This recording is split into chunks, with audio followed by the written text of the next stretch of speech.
Welcome back, and this is a big one. This is module 10 and it's the final video in our programming basics playlist. We have covered an enormous amount of ground together from what is a program all the way to functions, paradigms, debugging, code quality, and how programs actually run. In the last video, we are going to tie it all together with computational thinking. The actual mental process real problem solvers use, whether they are programming or not. This is the skill that everything else in this series has secretly been building toward. So let's start. We will start by defining computational thinking itself, then break it into its four core pillars: decomposition, pattern recognition, abstraction, and algorithmic thinking. After that, we will connect the dots from problem to algorithm to actual program and finish by applying everything we have learned to solve a real problem together. So first big question, what actually is computational thinking? Computational thinking is a way of solving problems by breaking them down, spotting patterns, focusing on what matters and designing clear step-by-step solution with or without a computer.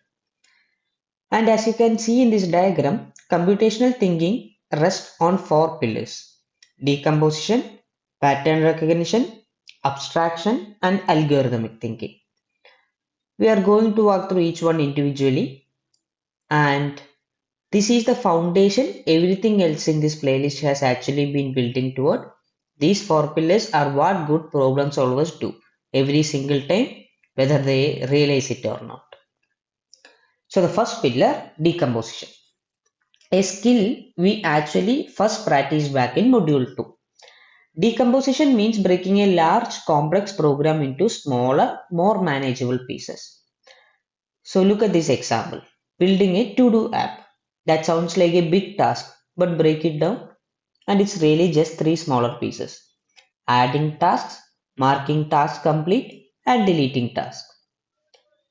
Each smaller piece becomes far easier to understand, solve, and test on its own. Instead of one overwhelming problem, you get several manageable ones. Then the second one is pattern recognition. Pattern recognition means noticing similarities between problems. So you can reuse solutions and strategies you already know. So I have given a table. In the table, finding the largest of three numbers, finding the tallest student, and finding the highest score. These all look like completely different problems on the surface, but they all share the exact same underlying pattern. Compare values and keep the biggest. So once you recognize a pattern, you don't have to solve every problem from scratch. You adapt a solution you already trust, saving yourself an enormous amount of time and effort. Now let's revisit a concept we first introduced back in module 5, abstraction, this time as one of the core pillars of computational thinking. Abstraction means focusing only on the details that actually matter for solving the problem and ignoring everything else. So here is an example, a subway map. A subway map doesn't show every building or street, it only shows stations and connections. That's exactly what you need to navigate the system. Everything else is deliberately left out. So when solving a programming problem, ask yourself what details actually matter here. What can I safely ignore? Good abstraction makes a problem simpler without losing anything important along the way. And now we have the fourth and final pillar, algorithmic thinking. Algorithmic thinking means expressing a solution as a precise, ordered sequence of steps, turning your understanding of a problem into an actual algorithm.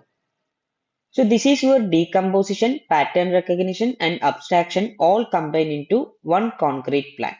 It's the exact same skill we practiced extensively back in module 2 when we first wrote algorithms and traced through them by hand. If you can explain your solution as a clear numbered list of steps, you are already thinking algorithmically. Code is just that same list, written in a language a computer understands. So let's connect all the four pillars together. Take a look at the pipeline: problem, then decompose, then find patterns, then abstract, then algorithm, and finally program. This is the complete journey, start to finish, from a messy real world problem all the way to working code.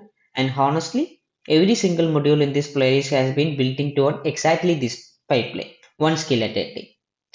Skipping straight to program without the earlier steps is exactly why beginner code so often ends up messy or wrong. The steps before the code are just as important as the code itself. Then we can take all these into a single one using a problem we first solved together, finding the largest of three numbers. So let's apply all four pillars. Decompose. Get three numbers, compare them, show the result. Then the second pillar, pattern recognition. This is a compare and keep the biggest problem. The exact same pattern we saw a few slides ago. The third pillar, abstraction. Ignore where the numbers actually come from. Focus only on the comparison logic itself. Fourth pillar, algorithm. Turn that logic into ordered steps. So here's that algorithm written out. If A is greater than B and A is greater than C, then largest equals A. Else if B is greater than A and B is greater than C, the largest equals B. Otherwise largest equals C. So notice something powerful here. We didn't just write code. We walked through an actual thinking process to get here. That process is computational thinking in action. Before we wrap up, let's take a moment to look back at everything we covered together in this playlist.